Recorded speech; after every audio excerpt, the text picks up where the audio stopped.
دجال اور یاجوج ماجوج کے بارے میں آپ صلی اللہ علیہ وسلم نے صحابہ کرام سے بیان فرمایا، اگر وہ میری موجودگی میں نکلا تو میں خود اسے سمجھ لوں گا، اور اگر وہ میرے بعد آیا تو ہر مسلمان اس سے آپ بھگت لے گا۔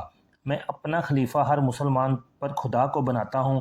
وہ جوان ہوگا، آنکھ اس کی ابری ہوئی ہوگی، بس یوں سمجھ لو کہ جو اسے دیکھے گا اس کو چاہیے کہ سورۃ کہف کی ابتدائی آیات پڑھے۔ وہ شام و عراق کے درمیانی گوشہ سے نکلے گا اور دائیں بائیں گشت کرے گا۔ اے اللہ کے بندو، خوب ثابت قدم رہنا۔ ہم نے پوچھا، صحابہ اکرام نے پوچھا، حضور وہ کتنی مدت رہے گا؟ آپ صلی اللہ علیہ وسلم نے فرمایا 40 دن، ایک دن ایک سال کے برابر، ایک دن ایک مہینے کے برابر، ایک دن ایک ہفتہ کے برابر، اور باقی دن تمہارے معمولی دنوں کی طرح۔ پھر ہم نے دریافت کیا، جو دن سال کے برابر ہوگا اس میں ایک ہی دن کی نمازیں کافی ہوں گی؟ آپ صلی اللہ علیہ وسلم نے فرمایا نہیں، بلکہ اندازہ کر لو۔ ہم نے پوچھا، یا رسول اللہ صلی اللہ علیہ وسلم اس کی رفتار کی سرعت کیسی ہوگی؟ فرمایا ایسے جیسے بادل ہواؤں سے بھاگتے ہیں۔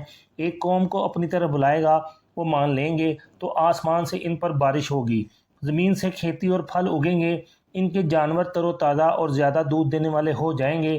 ایک قوم کے پاس جائے گا جو اسے جھٹلائے گی اور اس کا انکار کر دے گی، یہ وہاں سے واپس ہوگا تو ان کے ہاتھ میں کچھ نہ رہے گا۔ وہ بنجر زمین پر کھڑا ہو کر حکم دے گا، اے زمین کے خزانوں نکل آؤ، تو وہ سب نکل آئیں گے اور شہد کی مکھیوں کی طرح اس کے پیچھے پیچھے پھریں گے۔ پھر ایک نوجوان کو بلائے گا اور اسے قتل کرے گا اور اس کے ٹھیک 2 ٹکڑے کر کے اتنی دور ڈال دے گا ایک تیر کی رفتار ہو۔ پھر اسے آواز دے گا تو وہ زندہ ہو کر ہنستا ہوا اس کے پاس آ جائے گا۔ اب اللہ تعالیٰ حضرت مسیح بن مریم علیہ السلام کو بھیجیں گے، وہ دمشق کے سفید مشرقی مینارے کے پاس 2 چادریں اوڑھے باندھے 2 فرشتوں کے پروں پر باز رکھے ہوئے اتریں گے، جو سر جھکائیں گے تو قطرے ٹپکیں گے، اور جب اٹھائیں گے تو مثل موتیوں کی طرح کہ وہ 2 قطرے لڑکھیں گے۔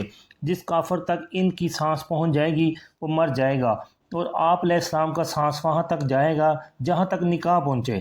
آپ علیہ السلام دجال کا پیچھا کریں گے اور باب لد کے پاس جا کر اسے پا کر قتل کر دیں گے۔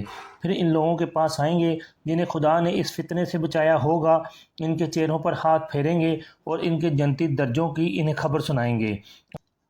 اب اللہ کی طرف سے حضرت عیسیٰ علیہ السلام کے پاس وحی آئے گی کہ میں اپنے بندوں کو بھیجتا ہوں جن کا مقابلہ کوئی نہیں کر سکتا۔